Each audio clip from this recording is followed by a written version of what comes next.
Hello everyone, আশা করছি সকলে ভালো আছেন। আজকে আপনাদের দেখাতে চলেছি শহরের মতো গোস্ত রান্না করা।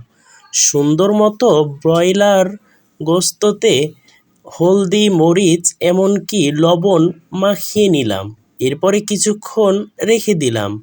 অতঃপর কড়াইতে তেল গরম করে তাতে ছেড়ে দিলাম।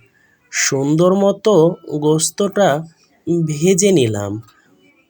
এতটা সুঘ্রাণ ছড়াচ্ছিল চারপাশে যে পাশের বাসার এক ভাবি বলল, "কি রান্না করছো গো? এতটা সুঘ্রাণ হচ্ছে?" তখন তাকে বললাম, এটি হচ্ছে শহরের মতো গোস্ত রান্না করা।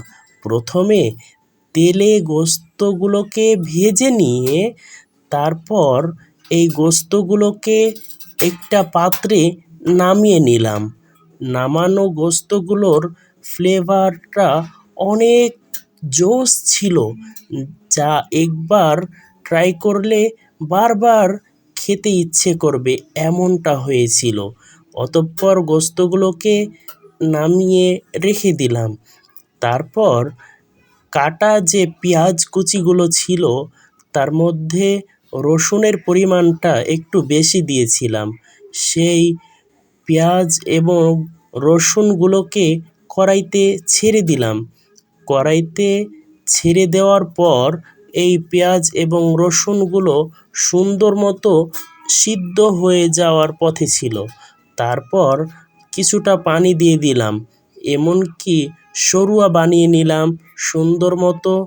তারপরে সেই আগের গোস্তগুলো রাখা ছিল সেগুলোকে ছেড়ে দিলাম এই সরুয়ার মধ্যে, যা দেখতে অনেক মজার ছিল।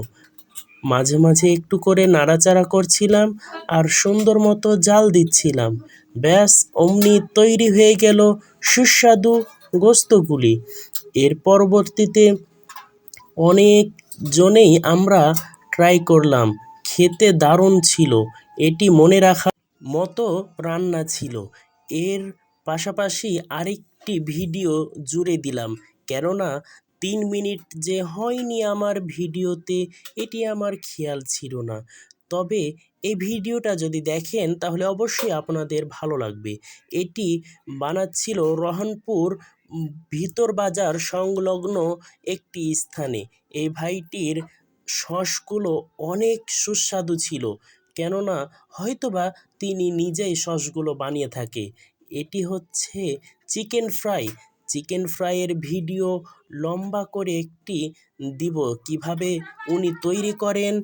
আমার চ্যানেলটি সাবস্ক্রাইব করে আমার পাশে থাকুন এবং পরবর্তী ভিডিওগুলো দেখতে থাকুন। চিকেন ফ্রাইয়ের ভিডিও শীঘ্রই আসছে, সাবস্ক্রাইব করুন please. Thanks for watching my video. ধন্যবাদ।